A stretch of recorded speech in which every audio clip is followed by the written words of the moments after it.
Explain कर रहा है ना। तो अभी हम ये एक इम्पोर्टेंट थ्योरी के बारे में डिस्कस कर रहे हैं जिसको हम लोग बोलते हैं VSEPR थ्योरी। ठीक, तो ये जो VSPR थ्योरी है इसको हम लोग किस नाम से जानते हैं? Valence shell electron pair repulsion. ठीक, तो इसमें हम लोग उन्हीं यौगिकों का बात करेंगे जो वैलेंस यौगिक होंगे, मतलब सहसंयोजक यौगिक के बारे में हम लोग इसमें बात करेंगे। ठीक ना, सहसंयोजक अणु के बारे में हम लोग क्या करेंगे, इसमें डिस्कस करेंगे। ठीक, तो जो सहसंयोजक अणु होता है उसका जो सेंट्रल एटम होता है ना, सेंट्रल एटम होता है, उसमें कितने प्रकार के इलेक्ट्रॉन पेयर प्रेजेंट रहते हैं, है ना, कितने प्रकार के बॉन्ड पेयर होते हैं, कितना रिपल्सन होता है, और उसमें किस प्रकार के अणु की संरचना होता है, इन सारे बातों को हम लोग VSEPR थ्योरी के अंतर्गत जानते हैं। तो सबसे पहले हम लोगों को जानना ये है कि अभी जो CG व्यापम का जो परीक्षा का पैटर्न है उसमें हम लोगों ने देखा है कि वो बहुत सारा कूट वाला क्वेश्चन बनाता है ना। तो कभी कभी क्या है कि आप लोगों को इधर सही जोड़ी में बनाने के लिए दे देगा, इधर लिख देगा VSEPR थ्योरी, और उधर वैज्ञानिकों का नाम लिख देगा, है ना, कि इसको किस वैज्ञानिकों द्वारा बताया गया है। तो आप लोगों को इसमें जो वैज्ञानिक हैं, जिस सबसे पहले 1940 में नेविल सिजविक और हर्बर्ट पावेल द्वारा इसको क्या किया गया था, बताया गया था। बाद में इसे रोनाल्डो गिलेस्पी और नाइहोम द्वारा इसको और भी अधिक विकसित किया गया। तो इसको आप लोगों को याद रखना है, सही जोड़ी में बनाने के लिए आ सकता है। ठीक ना, तो सबसे पहले हम लोग को जानना है कि जो VSPR थ्योरी है इसमें किस प्रकार के प्रश्न आते हैं, है ना। तो इसमें जो प्रश्न है उसमें सबसे पहले आप लोगों से पूछ सकता है कि मॉलिक्यूल का जो शेप है, स्ट्रक्चर या ज्योमेट्री किस प्रकार का है। दूसरा आप लोगों से पूछ सकता है कि जो भी मॉलिक्यूल है उसमें किस प्रकार का बॉन्ड है ना, कितने लोन पेयर हैं, इन सब के बारे में पूछ सकता है। जैसे कि कोई एक अणु है जिसे BF3 है ना, तो ये जो BF3 अणु है इसमें 3 F जुड़ा हुआ है। तो इसमें हम लोग देखते हैं कि 3 ही बॉन्ड है ना, तो 3 बॉन्ड पेयर हो गया।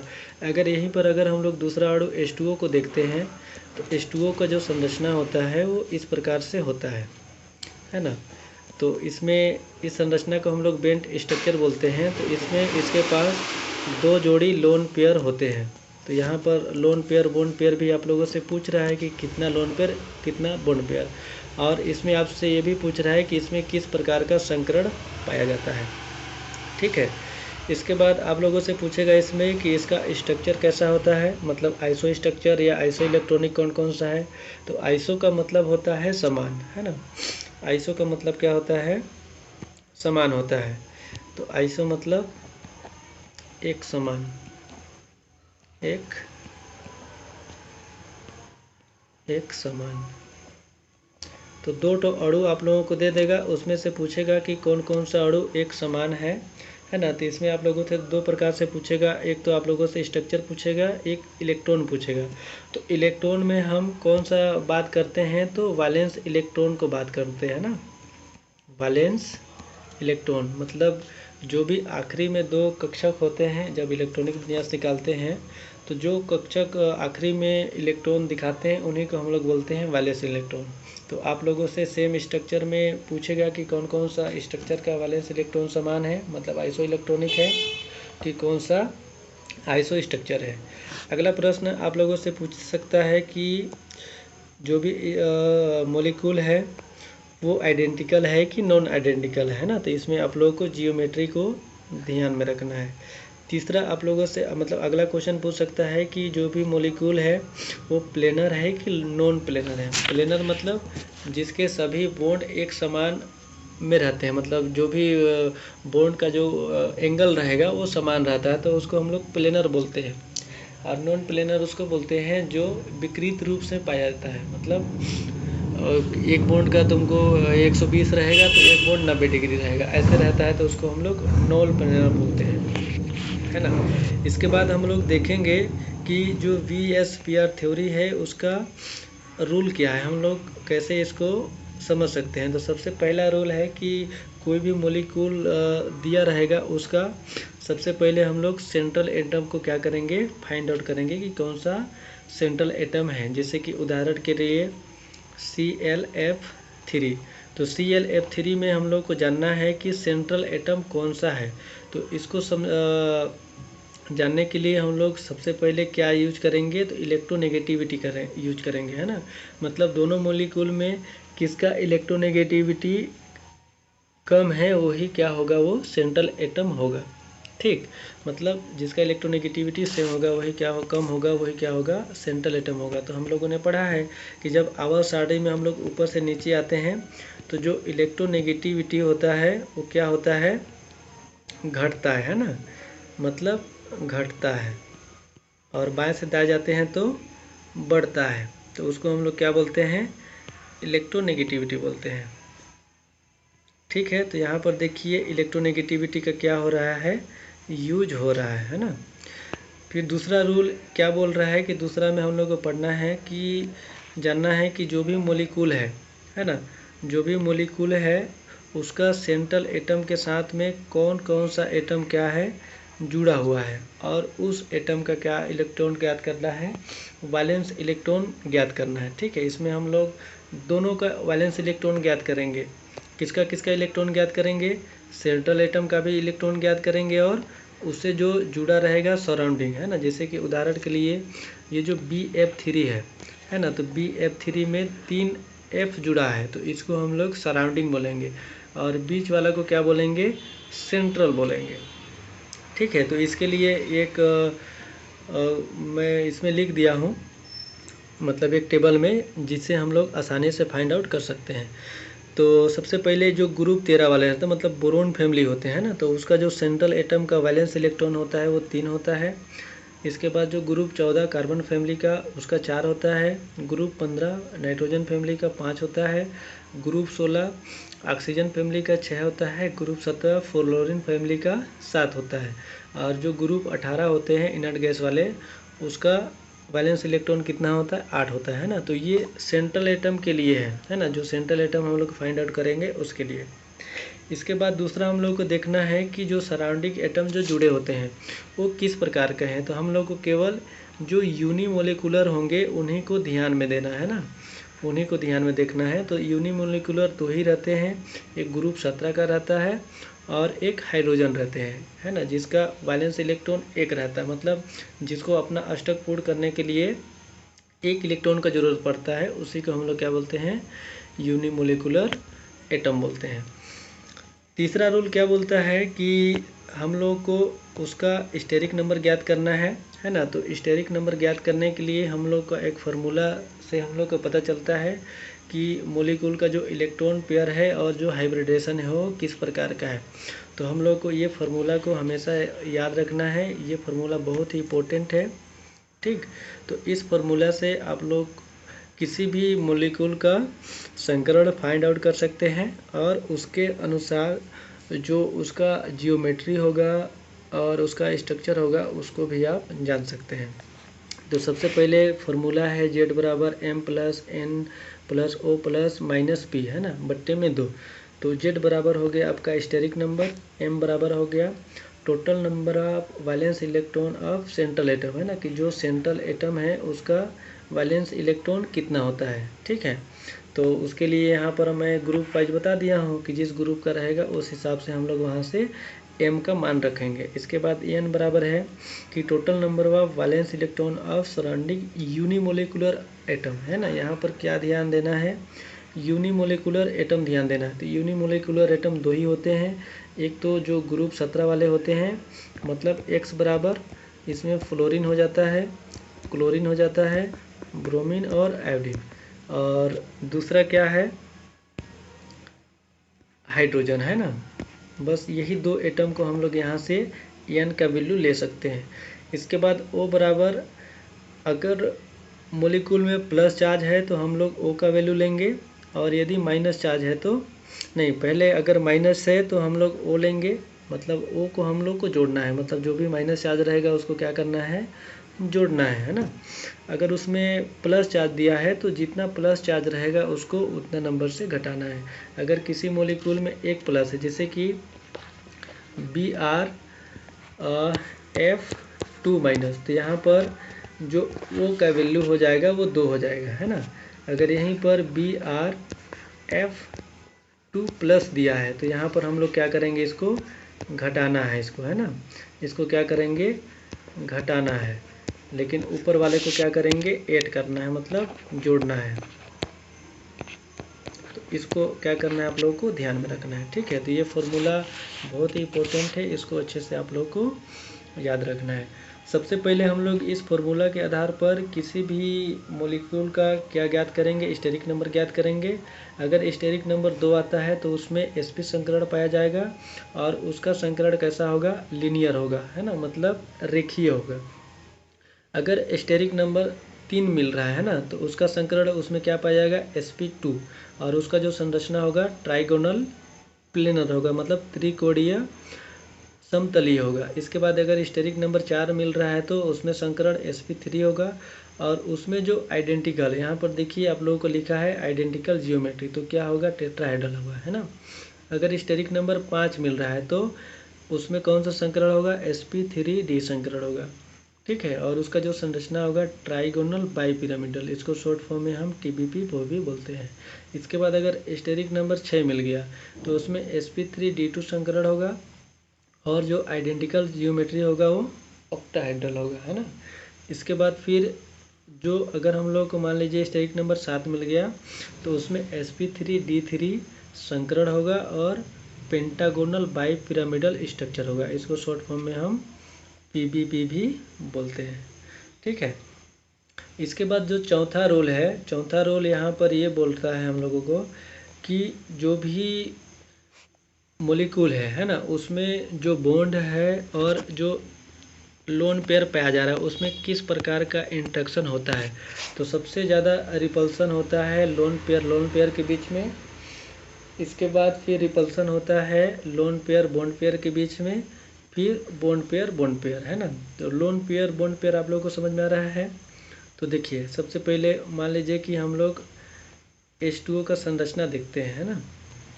तो H2O का संरचना में 2 जोड़ी क्या होता है, लोन पेयर होता है ना। तो इन दोनों का जो रिपल्सन होगा सबसे ज़्यादा होता है, ठीक है। इसलिए ये क्या होते हैं, मुड़ जाते हैं और बेंट स्ट्रक्चर दिखाई देता है, बेंट या एंगुलर इसको बोलते हैं, ठीक है। तो सबसे ज़्यादा रिपल्सन इन दोनों के बीच में होता है, क्या होता है, रिपल्सन, ठीक। अगर यहीं पर हम लोग बात करते हैं BeF2 का, है ना।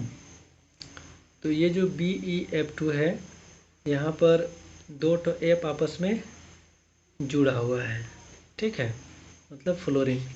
तो इसका जो संरचना है वो क्या है, रेखीय है, क्योंकि इसमें कोई भी इंटरेक्शन नहीं हो रहा है, मतलब इंटरेक्शन करने का मतलब रिपल्सन, है ना। तो इसमें ज़्यादा रिपल्सन हो रहा है, दोनों में हम लोग देख रहे हैं कि दोनों में 2 ही है। जैसे कि यहाँ पर देखिए BeF2 है ना, BeF2 है, इसके पास भी 2 सराउंडिंग एटम है। और हम लोग यहाँ पर भी देख रहे हैं H2O में, यहाँ पर भी 2 सराउंडिंग मतलब 2 सराउंडिंग मतलब 2 हाइड्रोजन इधर भी जुड़ा है। लेकिन दोनों का स्ट्रक्चर को देखिए, है ना, कि दोनों का स्ट्रक्चर कैसे अलग अलग है, इसका बेंट क्यों हो गया, इसका रेखीय क्यों है। तो रीज़न यही है कि जो लोन पेयर का इंट्रैक्शन है उसके कारण क्या होता है कि हाइड्रोजन वहाँ से झुक जाता है ना, क्योंकि ये ज़्यादा स्थान घेरता है लोन पेयर, जिसके कारण वो हाइड्रोजन नीचे की ओर झुक जाता है और उसका संरचना या तो बेंट रहेगा या तो एंगुलर रहेगा। तो दोनों शब्दों को आप लोगों को याद रखना है, बेंट को भी और एंगुलर को भी, ठीक है। इसके बाद पांचवा हम लोगों को जो स्फीयर थ्योरी का जो रूल है उसमें पांचवा हम लोग देखते हैं कि जो मॉलिक्यूल का जियोमेट्री है और स्ट्रक्चर है। तो सबसे पहले हम लोग संकरण ज्ञात करते हैं स्टेरिक नंबर के द्वारा, उसके बाद हम लोग उसका शेप और स्ट्रक्चर ज्ञात करेंगे, है ना। तो यहाँ पर आप लोगों को ध्यान में देना है कि जो जियोमेट्री होता है वो अलग चीज़ होता है और शेप और संरचना दोनों एक चीज़ होता है ना। तो दोनों का आप लोगों को क्या करना है, ध्यान में रखना है। मान लीजिए कि हम लोग को स्टेरिक नंबर 2 मिला, ठीक। तो उसमें कौन सा संकरण पाया जाता है, sp संकरण। तो उसका संरचना लीनियर होता है मतलब रेखीय होता है। तो जैसा कि आप लोग स्क्रीन में देख रहे हैं, है ना, तो इसमें जो भी एग्जाम्पल है सबका संरचना एक ही जैसा होगा। वो कैसा होगा? रेखीय होगा। किसके लिए? स्टेरिक नंबर 2 के लिए। अगर स्टेरिक नंबर आप लोगों को 3 मिला फॉर्मूला में, तो उसका हाइब्रिडाइजेशन क्या हो जाता है? sp2 हो जाता है ना। और उसका संरचना 2 प्रकार से हम लोग को देखने को मिलता है। ठीक है, तो 2 प्रकार से जैसे आप लोग स्क्रीन में देख रहे हैं, जैसे स्क्रीन में हम BF3 का स्ट्रक्चर को दिखाए हैं जो ट्राइगोनल प्लेनर है ना। तो ट्राइगोनल प्लेनर क्या है? इसका जियोमेट्री है। अगर आप लोगों से SO2 का जियोमेट्री पूछता है तो आप लोगों को ट्राइगोनल प्लेनर ही बताना है। अगर SO2 का संरचना पूछ रहा है, शेप पूछ रहा है, तो वहाँ पर आप लोगों को क्या बताना है? बेंट बताना है। ठीक है, अगर SO2 का जियोमेट्री पूछ दिया आप लोगों को, क्या पूछ दिया? जियोमेट्री। तो जियोमेट्री में आप लोग किसको बताएंगे? इसको बताएंगे, है ना। अगर आप लोगों से संरचना पूछ रहा है तो संरचना में आप लोगों को क्या बताना है? बेंट या एंगुलर बताना है। ठीक है, यहाँ तक समझ में आया? अचल, ठीक है। इसके बाद हम लोग अगला स्टेरिक नंबर देखते हैं। तो अगला स्टेरिक नंबर क्या है हम लोग का? 4 है ना। अगर स्टेरिक नंबर 4 आता है तो हम लोग का कौन सा संकरण देखने को मिलता है? sp3। तो यहाँ पर 4 का मतलब होता है कि जो यस है वो 1 है और p कितना है? 3 है ना। तो तीनों को जोड़ देते हैं तो क्या होता है? 4 होता है। तो स्टेरिक नंबर क्या मिल गया? 4। तो स्टेरिक नंबर 4 आया तो हम लोग को कौन सा हाइब्रिडेशन मिला? sp3। ठीक है, तो sp3 का जो आइडेंटिकल जियोमेट्री है, जिसको हम लोग क्या बोलते हैं? आइडेंटिकल, है ना। आइडेंटिकल, ये क्या है? इसका आइडेंटिकल है।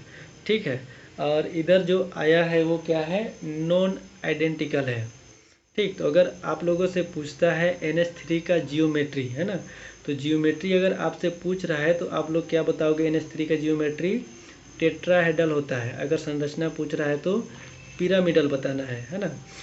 तो इसमें हम लोग ये भी ध्यान में रखना है कि सबसे पहले मान लीजिए कि आप लोगों को परीक्षा में दे दिया H2O और पूछ दिया कि इसमें कौन सा संरचना पाया जाता है ना। तो सबसे पहले हम लोग इसका क्या करेंगे? स्टेरिक नंबर ज्ञात करेंगे। तो स्टेरिक नंबर ज्ञात करने के लिए हम लोग उस फार्मूला को लिखेंगे, है ना। तो Z बराबर हम लोग को क्या मिलता है? तो सबसे पहले हम लोग देख रहे हैं कि सेंट्रल एटम क्या है इसमें? ऑक्सीजन है ना। तो ऑक्सीजन का कितना लिखे थे हम लोग? 6 लिखे थे। ठीक है, और m बराबर 6 हो गया। n बराबर क्या हो जाएगा? इसमें 2 हो जाएगा। बट्टे में क्या है? 2।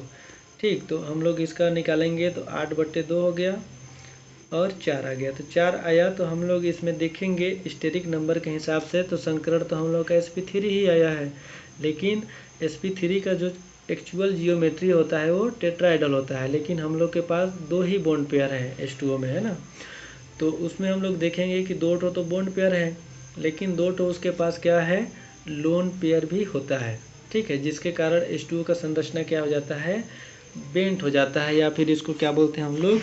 एंगुलर संरचना भी बोलते हैं। ठीक है, तो जैसे जैसे हम लोग के पास एग्जाम्पल रहेंगे उस हिसाब से हम लोग यहाँ से स्टेरिक नंबर निकालेंगे और जितने बॉन्ड रहेंगे उसका बॉन्ड पेयर निकालेंगे और जो भी लोन पेयर है उसको वहाँ पर दिखाएंगे, है ना। तो जैसे कि आप NH3 में देख रहे हैं एक लोन पेयर है तो उसका संरचना कैसा हो गया? पिरामिडल हो गया, है ना। और हम लोग देख रहे हैं कि 2 लोन पेयर हो गया तो उसका संरचना क्या हो गया? बेंट हो गया। ठीक, इसी प्रकार से हम लोग देखेंगे कि अगर मान लीजिए हम लोग को परीक्षा में जो क्वेश्चन आया है उसमें हम लोग को स्टेरिक नंबर कितना मिल गया? 5 मिल गया। ठीक है, तो अगर स्टेरिक नंबर 5 मिल गया तो उसका जो एक्चुअल जियोमेट्री है वो हम लोग को ट्राइगोनल बाइपिरामिडल मिलेगा, मतलब ऐसे मिलेगा। ठीक है, और उसमें संकरण कैसा होगा? तो sp3d संकरण होगा। तो इसमें जो 5 स्टेरिक नंबर होता है उसका 4 प्रकार का स्ट्रक्चर हम लोग को देखने को मिलता है। पहला तो हम लोग उसका जियोमेट्री देखेंगे। तो जियोमेट्री तो हम लोग का ट्राइगोनल बाइपिरामिडल हो गया, है ना। बाकी जितने भी संरचना है उसको हम लोग डिस्टोटेड ट्राइगोनल बाईपिरामिडल के नाम से लिखेंगे। तो जैसा परीक्षा में पूछेगा वैसा आप लोगों को वहाँ पर आंसर देना है। अगर मान लीजिए आप लोगों को sp3d संकरण आया स्टेरिक नंबर और उसमें 4 ही बॉन्ड पेयर हैं, है ना, तो उसका संरचना क्या हो जाता है, सी सा हो जाता है। ठीक है, अगर 3 बॉन्ड पेयर हैं तो वहाँ पर 2 जोड़ी लोन पेयर होगा और उसका संरचना कैसा हो जाएगा, टी शेप हो जाएगा। इसके बाद हम लोग देखते हैं कि संकरण तो हम लोग का sp3d ही आया है, लेकिन केवल 2 बॉन्ड पेयर है ना, 2 बॉन्ड पेयर है। तो वहाँ पर हम लोग देखेंगे कि लोन पेयर की संख्या कितना हो जाएगा, 3 हो जाएगा। जब 3 लोन पेयर हो जाए तो उसका संरचना कैसा बन जाता है, रेखीय बन जाता है। ठीक है, तो यहाँ पर XeF2 या फिर I3 का संरचना कैसा होता है, रेखीय होता है ना। तो देखिए पहले यहाँ पर एक भी लोन पेयर नहीं था तो इसका संरचना TBP बना। इसके बाद एक लोन पेयर हुआ तो सी सा हो गया, 2 लोन पेयर हुआ तो टी शेप हो गया, अगर 3 लोन पेयर हो गया तो लीनियर हो गया, है ना। जबकि हम लोगों ने लीनियर के बारे में क्या पढ़ा है कि अगर sp संकरण है तो वो कैसा होगा, लीनियर शो करेगा। लेकिन यहाँ पर लोन पेयर के रिपल्सन के कारण, है ना, क्या संरचना हो रहा है, sp3d का भी लीनियर संरचना देखने को मिल रहा है। ठीक है, अगला हम लोग देखते हैं कि अगर मान लीजिए आप लोगों को फार्मूला में स्टेरिक नंबर 6 मिल गया तो आप लोग समझ जाओगे कि उसका जो जियोमेट्री होगा क्या होगा, ऑक्टाहेड्रल होगा, और उसमें जो संकरण होगा वो कैसा होगा, sp3d2 संकरण देखने को मिलेगा। ठीक, तो अगर मान लीजिए कि आप लोगों का स्टेरिक नंबर 6 आया है और उसमें बॉन्ड पेयर 6 है तो जो जियोमेट्री तो ऑक्टाहेड्रल ही होगा। ठीक है, अगर 6 बॉन्ड पेयर नहीं है, जैसे यहाँ पर देख रहे हैं हम लोग IF5 है और इधर क्या है, 4 है। ठीक, इसमें तो दोनों में 6 है, लेकिन एक में 5 हो गया, एक में 4 हो गया, लेकिन सबका संकरण क्या है, sp3d2 है। तो यहाँ पर आप लोगों से 2 तरह से क्वेश्चन पूछेगा। पहला तो पूछेगा कि ये डिस्टोटेड ऑक्टाहेड्रल है ना, दोनों के लिए, तो उस हिसाब से हम लोग को स्ट्रक्चर फाउंड करना है। ठीक, तो हम लोग यहाँ पर देख रहे हैं कि जो SF6 का जो संरचना है वो इस प्रकार से है, सभी अपने आप में अरेंजमेंट में है ना। फिर दूसरा संरचना हम लोग देख रहे हैं कि जो I है ना, यहाँ पर यस नहीं रहेगा, I है, तो I के पास पूरे 6 बॉन्ड नहीं है। कितने बॉन्ड है, केवल 5 बॉन्ड है, क्योंकि IF5 हो गया तो एक बॉन्ड लोन पेयर के रूप में रहता है ना। तो इसी लोन पेयर की वजह से इसका संरचना चेंज हो जाता है, तो इसको हम लोग क्या बोलते हैं, स्क्वायर पिरामिडल बोलते हैं। ठीक, अगर इसमें 2 लोन पेयर आ गया तो ये कैसा संरचना हो जाएगा, स्क्वायर प्लेनर हो गया। अगर आप लोगों से ये जो XeF4 है इसका आप लोगों से अगर जियोमेट्री पूछ रहा है, क्या पूछ रहा है, जियोमेट्री, है ना। अगर परीक्षा में जियोमेट्री पूछ रहा है तो जियोमेट्री में आप लोग क्या बताओगे, ऑक्टाहेड्रल ही बताओगे, ऑक्टाहेड्रल। ठीक है, अगर आप लोगों से शेप या संरचना पूछ रहा है तो आप लोग वहाँ पर क्या बताओगे, स्क्वायर प्लेनर बताओगे। तो इसको आप लोगों को बहुत ही ध्यान रखने की ज़रूरत है। ठीक, अगला हम लोग देखते हैं, यदि हम लोग का स्टेरिक नंबर 7 आ गया, ठीक है, अगर स्टेरिक नंबर 7 आ गया तो हम लोग का जो संकरण होगा वो होगा sp3d3, है ना। तो इसमें जो एक्चुअल जियोमेट्री होगा आइडेंटिकल वो होगा पेंटागोनल बाईपिरामिडल, मतलब इस तरह से संरचना देखने को मिलेगा। ठीक है, अगर उसमें भी हम लोग देखते हैं कि एक लोन पेयर आ गया, मान लो, है ना, अगर एक लोन पेयर आ गया तो यहाँ पर थोड़ा संरचना गलत हो गया है ना। ठीक है, ये जो संरचना आप लोग देख रहे हैं यहाँ पर ये संरचना ऊपर वाला ही कॉपी हो गया है। ठीक है, तो मैं यहाँ पर इसको ड्रॉ कर दे रहा हूँ। तो यहाँ पर हम लोग के पास क्या है, मान लीजिए कि एग्जाम्पल के लिए हम लोग के पास क्या है, XE है और हम लोग देख रहे हैं कि एक डबल बॉन्ड O जुड़ा है, ठीक है, और 5 तो F है। ठीक, तो ये इस प्रकार का जियोमेट्री देखने को हम लोग को मिल रहा है। और इसके पास एक जोड़ी क्या है, लोन पेयर भी है ना। तो इसी लोन पेयर की वजह से इसका संरचना क्या हो जाता है, पेंटागोनल पिरामिडल हो जाता है। मतलब इसमें 5 तो कोण है लेकिन एक पिरामिडल है जो डबल बॉन्ड ओ के साथ जुड़ा हुआ है ना। और एक क्या है, इसमें लोन पेयर है। ठीक है, इसके बाद हम लोग इसके बगल वाला संरचना देख रहे हैं। तो ये भी क्या है, दूसरा संरचना आ गया है ना। ये इसका एक्चुअल संरचना नहीं है तो इसको यहाँ से नहीं देखना है, इसका एक्चुअल संरचना को हम लोग को देखना है। तो यहाँ पर ये जो स्क्वायर प्लेनर है ये भी कॉपी हो गया है ना। तो यहाँ पर क्या होगा, स्क्वायर प्लेनर संरचना नहीं होगा, तो ये भी यहाँ पर गलत हो गया है ना। तो मान लो कि यहाँ पर कोई है, जैसे कि हम लोग के पास IF5 एग्जाम्पल में दिया हुआ है। ठीक है, तो IF5 का हम लोग जब स्टेरिक नंबर निकालेंगे तो 7 ही आएगा, है ना। क्योंकि I का कितना हो जाता है,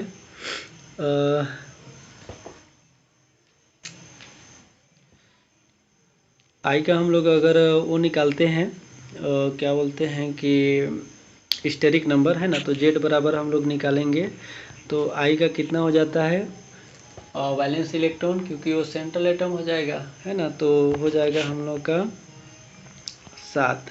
ठीक, इसके बाद हम लोग देख रहे हैं कि इसका जो सराउंडिंग एटम में कितने इलेक्ट्रॉन है इसके पास, तो 5F जुड़ा है ना। तो यहाँ पर हम लोग लिखेंगे 5, कोई प्लस माइनस नहीं है तो बट्टे में 2 कर देंगे। तो ये हो जाएगा 12/2। तो ये 6 हो गया ना, मतलब 6 आ गया। मतलब यहाँ पर IF5 का हम लोग नहीं, दूसरा एग्जाम्पल लेंगे। ठीक है, मतलब कोई भी आप लोगों को एग्जाम्पल दिया है और उसका स्टेरिक नंबर इतना आ रहा है, 7 आ रहा है, तो उसका संरचना हम लोग इस प्रकार से बनाएंगे। तो यहाँ पर हम लोग मेटल लेते हैं और इसका 5 बॉन्ड हम लोग ऐसे करके बनाएंगे, है ना। जल्दी फल्दी में नोट्स बन गया तो इसलिए थोड़ा सा ही गड़बड़ा गया है। तो इसका 5 रहेगा, फिर इसमें 2 जोड़ी क्या रहेगा, लोन पेयर रहेगा। तो ये जो 2 जोड़ी लोन पेयर है इसी को आप लोगों को क्या करना है, ध्यान में रखना है ना। तो ये हो जाएगा आपका केवल पेंटागोनल संरचना हो जाएगा। क्या हो जाएगा, केवल पेंटागोनल प्लेनर हो जाएगा इसका संरचना। ठीक है, तो यहाँ आप लोग को इसको ध्यान में रखना है। ठीक है, इसका एग्जाम्पल बताएंगे अभी आप लोग को। इसके बाद अगर मान लीजिए आपका स्टेरिक नंबर 8 आता है तो उसका जो संरचना होगा वो हो जाएगा स्क्वायर एंटीप्रिज्म। तो इसमें जो भी एग्जाम्पल दिया है इसको आप लोगों को ध्यान में रखना है। अगर मान लीजिए कि हम लोग जितना पढ़े हैं, है ना, उसमें से नहीं आया, अगर जैसे IF7 तक हम लोग पढ़ते हैं नॉर्मल एग्जाम्पल, इसके बाद जो आता है उसका संरचना थोड़ा अजीब टाइप से रहता है। जैसे इसमें दिया है स्क्वायर एंटीप्रिज्म दिया हुआ है ना। तो स्क्वायर एंटीप्रिज्म दिया है तो IF8 आ रहा है, उसमें एक माइनस चार्ज दिया है, तो उसका संरचना हम लोग क्या मानेंगे, स्क्वायर एंटीप्रिज्म। ठीक है,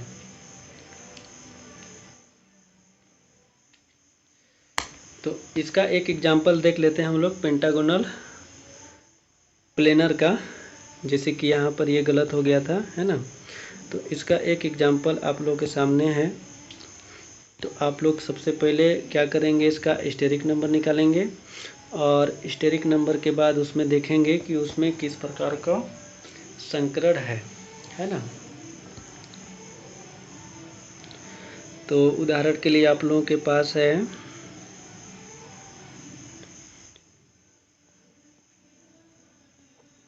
XE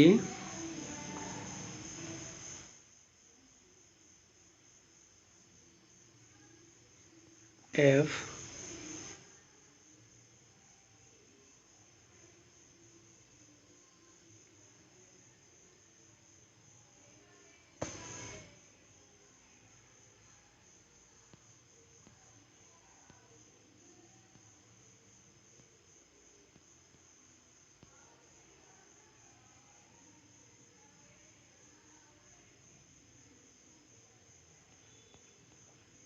XeO5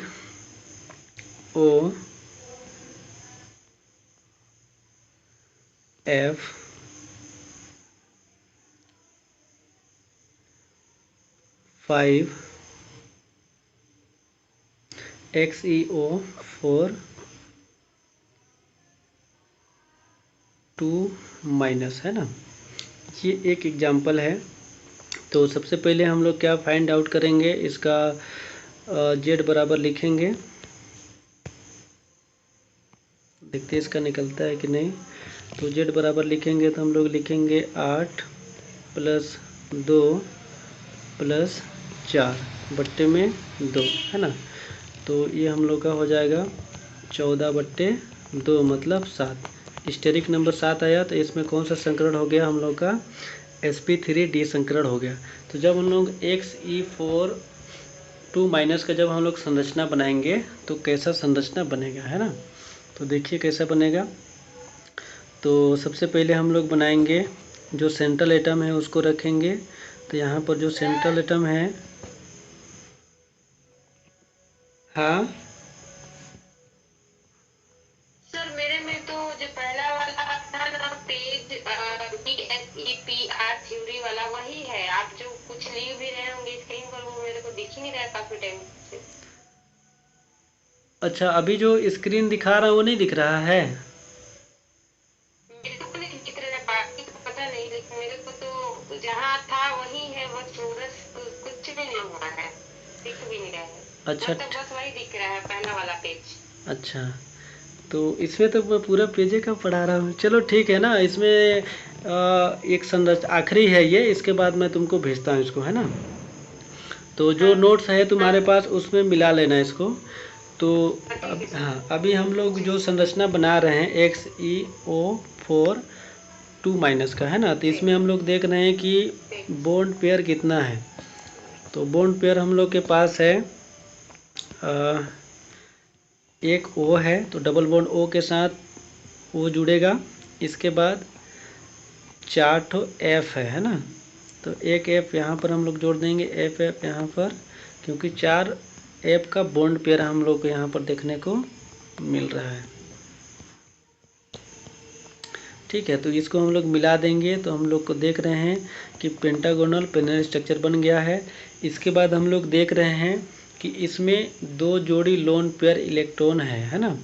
तो एक को हम लोग ऐसे करेंगे, तो ऐसे इधर लोन पेयर बना देंगे और एक को हम लोग इधर बना देंगे। तो इस प्रकार का जो संरचना बनता है उसको हम लोग बोलते हैं पेंटागोनल प्लेनर, है ना।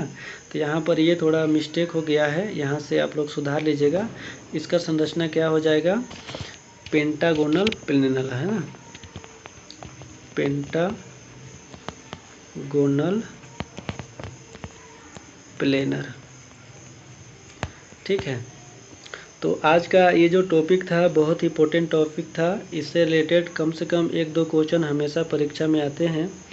तो इसको आप लोगों को अच्छे से पढ़ना है, समझना है ना। और इसमें आप लोगों को ये भी याद रखना है कि जो भी मॉलिक्यूल है ना, तो क्योंकि आजकल जो CG सेट का एग्ज़ाम हो रहा है उसमें कूट वाला क्वेश्चन बहुत ज़्यादा दे रहा है। तो कूट वाला क्वेश्चन में आप लोगों से कोई भी एग्जाम्पल दे देगा और उसमें पूछ देगा कि ये जो मॉलिक्यूल है, इस मॉलिक्यूल में कितना बॉन्ड पेयर है, कितना लोन पेयर है ना।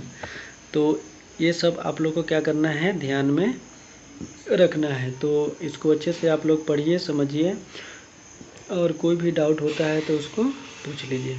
क्योंकि ये जो सेशन है मतलब VSPR थ्योरी है, बहुत ही इम्पोर्टेंट है ना। इससे क्वेश्चन हमेशा आते हैं। तो सबसे पहले इस प्रकार का जो क्वेश्चन आएगा, जो भी क्वेश्चन आ चुका है CG सेट में उसको भी हम आप लोग को बताएंगे।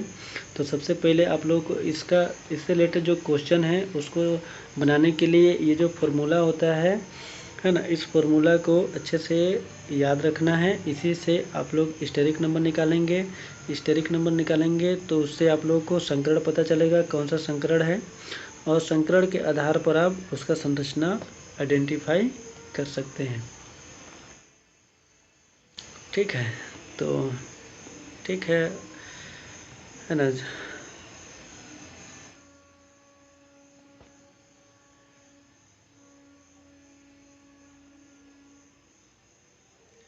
तो आज का जो सेशन है ना, कैसा लगा कमेंट में ज़रूर बताएं, और इस सेशन को अपने दोस्तों लोगों के साथ भी शेयर करें ताकि वो लोग भी इस इम्पोर्टेंट टॉपिक को अच्छे से पढ़ सकें, समझ सकें, क्योंकि इससे हमेशा क्वेश्चन आ ही रहे हैं, 1-2 क्वेश्चन पूरा आता ही है। तो ये सेशन बहुत ही इम्पोर्टेंट है ना।